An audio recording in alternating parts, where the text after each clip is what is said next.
Today on Guess What I Found Out, we're going to discover some facts about pangolins, also known as, well, scaly pine cones with trust issues. Yep, Curious George. Nature decided to take an armadillo, wrap it in medieval armour, and give it the self-defense strategy of a Netflix buffering wheel.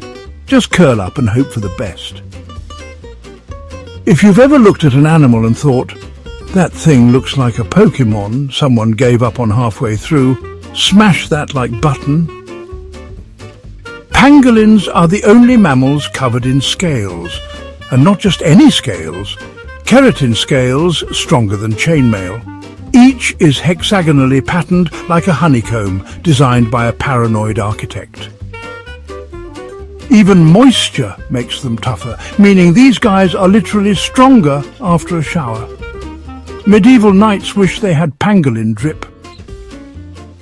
When threatened, pangolins curl into a perfect armoured sphere, soft parts tucked in, scales out. Against lions, leopards or hyenas, genius.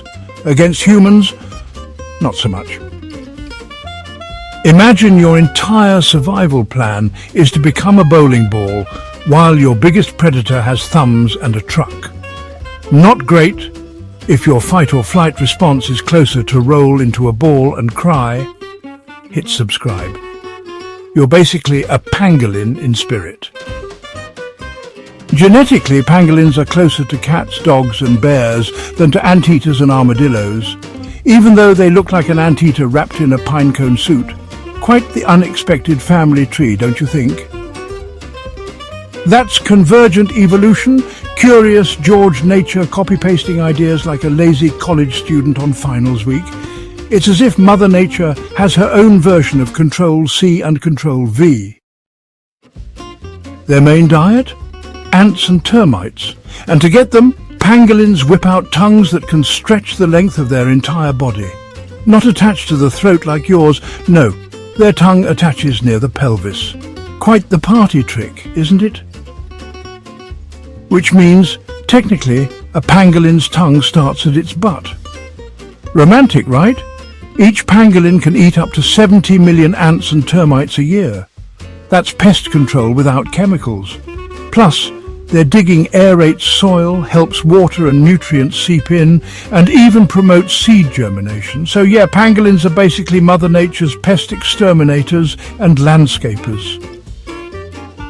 Their claws are massive, perfect for ripping open termite mounds, but so impractical they walk on their knuckles, gorilla style.